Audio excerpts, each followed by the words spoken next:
Okay, so where are we, and then where we might be going. So I know this is long. I said it wouldn't be long. I guess I lied. It's going to be like the same length as the last one. I apologize. So there's two possibilities for this chart. All right, and I'm going to bring up this one. So if this right here, okay, we'll talk about this maybe in a minute. This over here. Don't panic. All right, this is just speculation, okay? If this is right here a shorter cycle, we're in a new cycle, and this is 50 bars total, then my expectation would be, and it would be probably this one right here, okay, my expectation would be that this was the ramp and that we're going to see that dip play out probably to right around here, okay? The reason for that is because that gap fill happens to fall right on this line, that 620 gap fill. We're at 653 right now, right?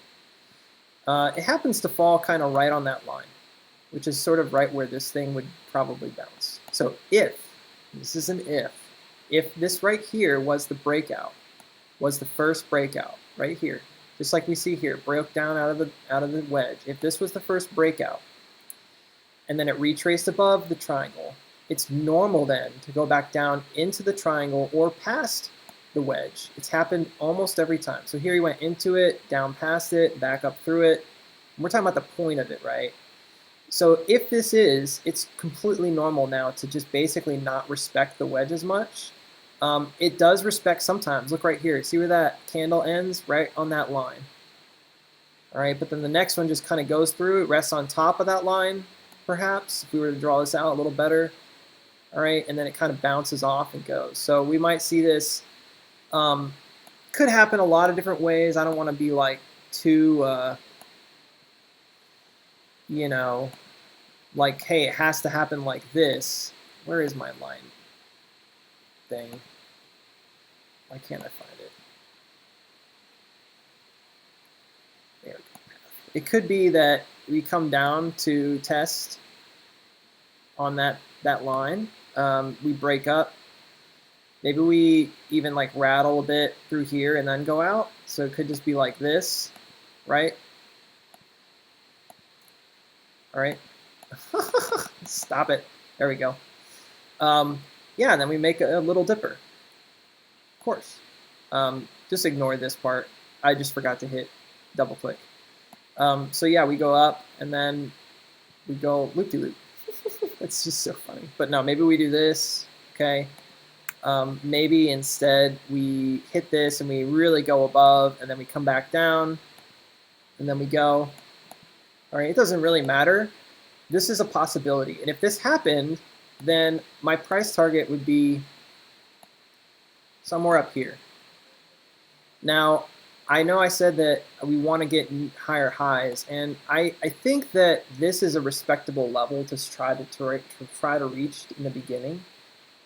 But there's a lot of different ways to chart this, you know, and if you chart this based on this technical line right here, all right, and this looks like a breakout, then you would probably say that this is the flag handle, all right? Let's say it goes like that, and then you would use that as your breakout, and that does put us right around $21, which is what I was saying over here, remember? This is $21, and that would be the test of this, and then maybe we test it for a while. We might even see it go kind of like sideways under 21 from there. All right, until it decides to break out. That's a possibility. Okay, I don't know for sure. All right, another way that you might get a price target with a stock is using the trend retracement. So if you did it from here, it actually worked pretty well. We landed right on the 618. So if you go from this dip right here to this high, back down to this dip, so if you just look at this as like one move, we landed right on that 0.618 level, okay? So if you were to do that again, all right, where would that put us? Well, this puts us much higher. This puts us in the $30 range. And I think this is definitely doable, but if you look, this is like right here, this 21 is right in the middle, right? And that, so like instead of the 1.618, we just hit the 1, and then we're right the previous price target. So that's 2 times this price target right here has been possible. And it doesn't have to go that high. It could just go right here. You see how this has been tested 1, 2, 3 times, maybe even 4 right here. It could just go to the 382, right? And then just kind of stop. And I'm not confident in a price target right now, because even though like I'm bullish, like I want this thing to like keep going, you know, I want it to do like a 1, 2, 3, 4, 5 or whatever cycle. I want it to go. I also think that it's very possible if this hit like a lower target, let's say it was down here, okay? Maybe it hits just up here. It doesn't even like go very high, and it just kind of like skirts along here. Or maybe it goes up and we start getting an ascending wedge, or maybe it even goes down, right? I think it'd be hard if this confirms as a bounce today at some point. I think it would be hard to ignore this trend line. Like I don't think it could easily ignore it unless it was part of the breakdown, right? So if it does this, and then to sort of make everyone get scared and like be like, oh no, it's gonna fall. That was my Mickey Mouse. Maybe if we did that, golly, and we go down, we break through. Everybody's like, oh my goodness, the new Ater was, you know, terrible. But then it like rebounds like it always does. And we're really just doing this now to test out where people are going to buy, right? So right here, if this is what happened, then that's because there's been a lot of buying pressure and sellers are getting exhausted, okay? And then maybe it goes up from there, right?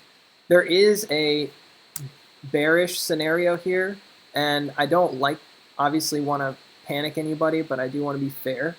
So one thing that you should notice is that, and I don't have it on this one, you can see it better. On these triangles, they do tend to sort of indicate where we're going.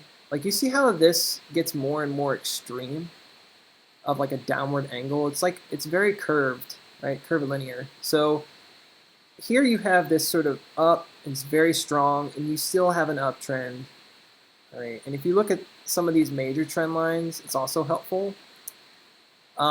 This trend line, which was brought by Trading Girl in our Discord, I kind of stole it, and I may have tweaked it a little bit, but yeah, their work is really awesome. If you're not in the Ater Discord, you should check it out. Basically, you see how we've kind of gravitated towards this line. We bounced off of it, we bounced off of it. This is a really important line, and because it's an important line, I'm getting to the point of this. I think because of that, these two lines are more significant. So I'm very bullish on this stock. I don't know if it's going to go through this midline anytime soon, but it does tend to gravitate towards it before it really kind of breaks out and you're in a more bullish trend. I mean, this just rocketed off of it. So if we got up to this trend line, which is right around that $21, hint, hint, nudge, nudge, it seems to be the theme for this, then I would expect maybe at some point for us to kind of ride along it and then maybe go up pretty hard over a cycle. Now, if this is a shorter cycle, this is kind of what we're looking at. It's short term, all right? This is January right here. But I'm saying like this is a possibility. We don't know for sure until this thing goes up. And then I would say, yep, we're on a new cycle and it's 55 or whatever bars long, okay? I can't remember what I said. I think 50 is pretty short. So back here, now you can see I drew those lines on this chart too. And I had in my mind that, man, if this thing went like catatonic, we could go like 1, 2, 3, 4, 5, right? And this would be a 5, an impulse wave, Elliott wave, 5-wave impulse, where we kind of bounce around maybe right in this region, or that $21 region, and then kind of go up. Okay, maybe it's more sideways than up here, but this is a heavy distribution zone. So I would expect it to definitely have trouble here, maybe even go back below it a bit and then re-break it. But then what if, and this is just a what if that bull trend confirmed over time, if it did, okay, then I would be like, whoa, maybe we're in a 1, 2, 3, and really like we're gonna see a fifth wave, a fourth and a fifth wave, and probably would look more like this. The fifth wave usually isn't as dramatic. Now this is algo, logarithmic, I'm sorry. So it's, even though that looks like small, it's actually huge, right? This is like 46 to 500 or something. Don't go saying Booksy said it's going to go to 500. I'm just saying that it would make sense if this were a bull trend and it did confirm into an Elliott wave at some point. But really, I don't see a big, strong case for Elliott wave right now.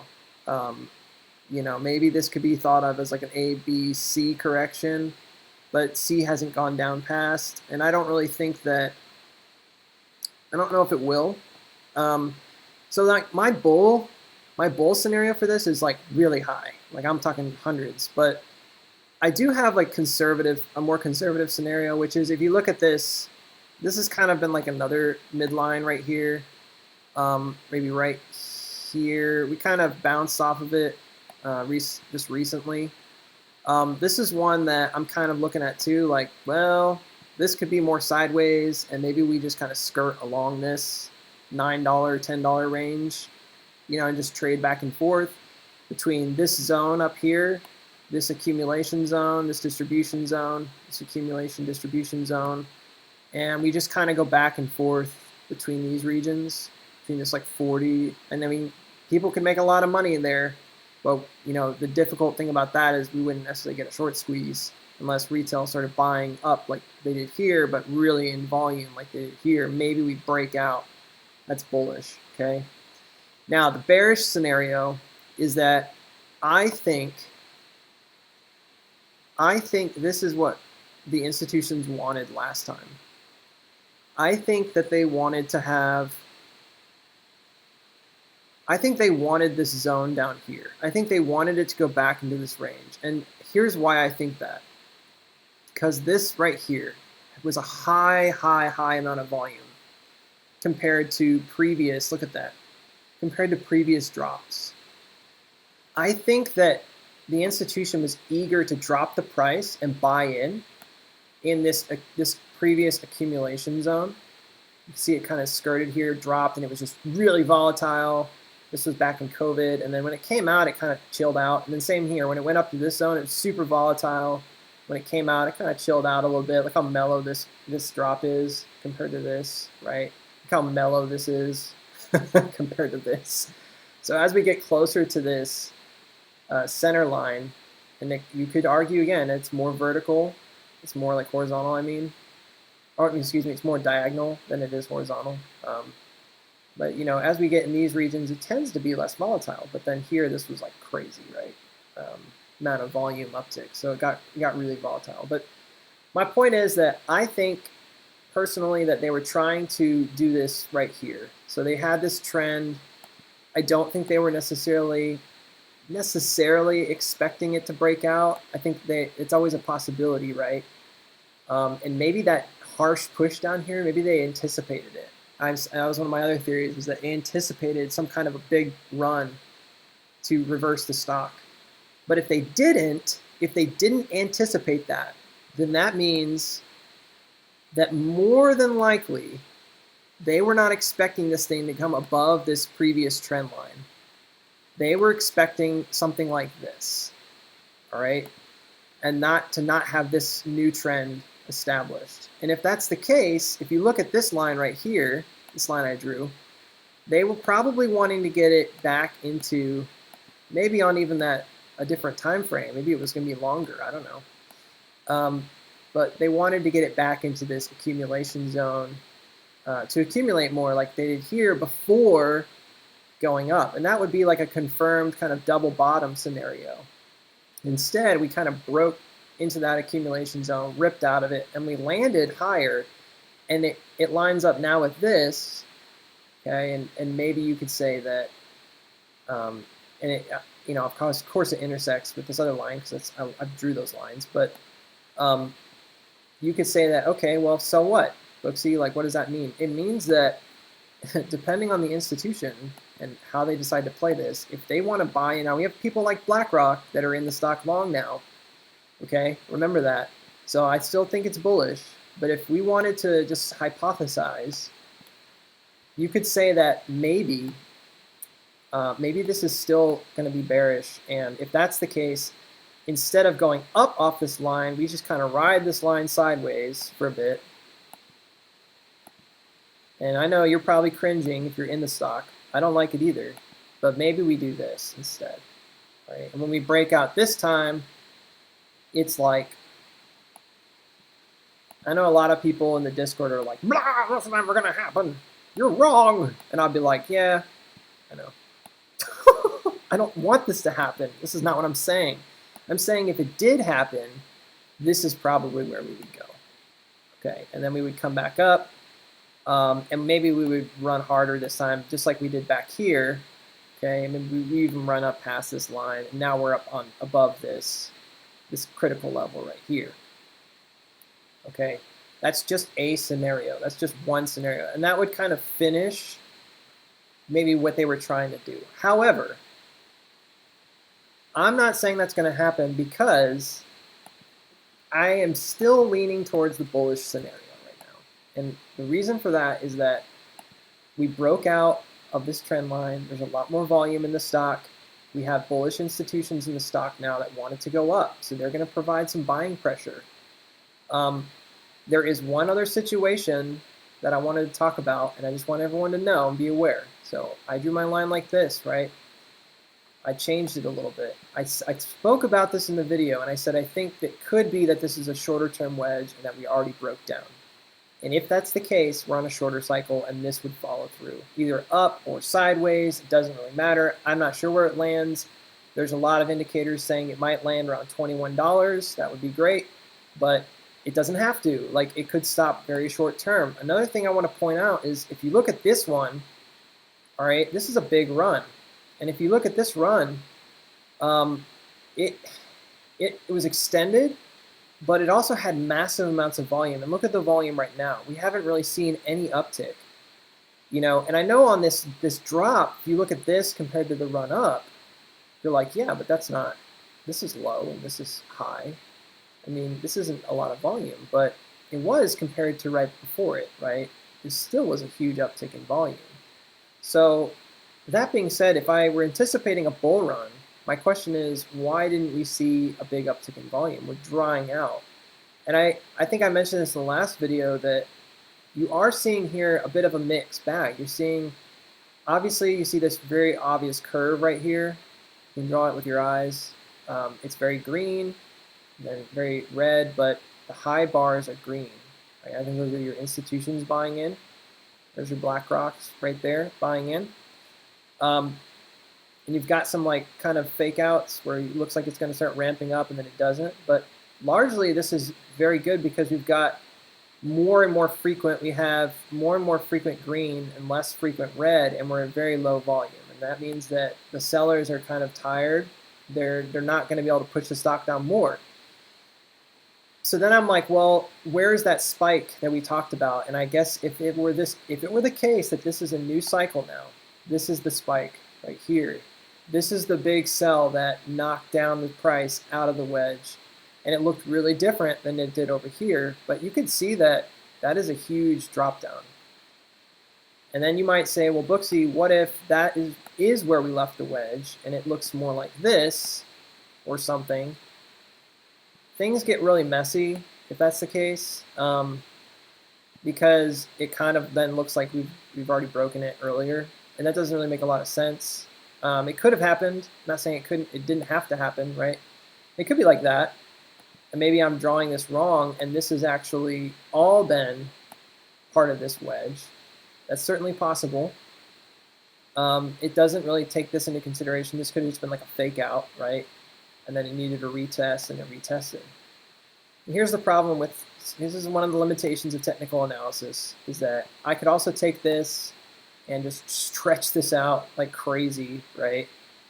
And I could be like, yeah, but if you look, this is actually where it hit last time. And I'd be like, well, yep, that's possible. If this happens, guess what? This line right here goes away, and then we head down to, boom, test that other line that I talked about, right? So big whoop-de-doo, and then we're in a longer cycle. It doesn't really break anything to say like this is what's going on. It's possible. This could be a scenario. If this is just a huge, larger wedge, it's possible. You draw it from here to here. You could make that argument, and you could say this is just a new top of that wedge. We never broke the wedge. If we're in a shorter cycle, there's two different ways you could draw it. You could draw it where like this is the top.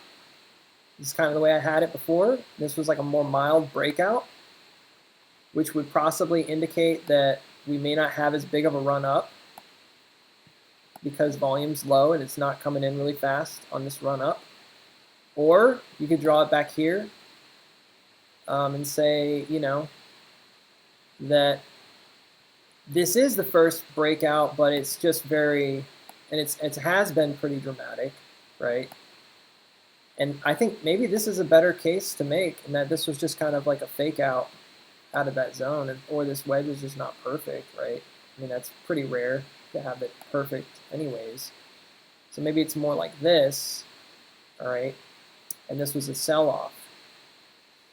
And then it makes this look less severe, and or more severe, and you could say, well, there's still some volatility in there.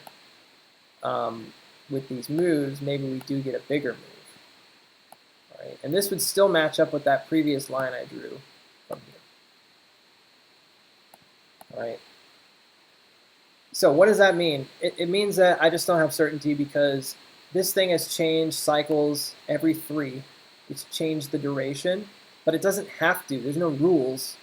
I mean, as far as we know, this is just, it's how it's repeated, but it's only technically changed 1, 2 times. So 1, 2, 3, 1, 2, 3, 1, 2, 3 would make sense if there was another 1, 2, 3 and it were slightly different. And maybe this time it's bullish or more sideways and bullish, But if it changed cycles, we're on a shorter cycle. If it did not, then whatever. We're going to see it maybe more downside. Okay, if this is still like 67 bars, nobody wants to hear this. But if this is still 67 bars, then maybe we see more downside. And it really is, it actually is right here. So anyways, I just wanted to share my thoughts on what I think is going on, give you some things to chew on with your brain. And this is not prescriptive financial advice. I'm just looking at it, describing what I'm seeing, and hopefully y'all glean a lot from it. But I just wanted to share that with you.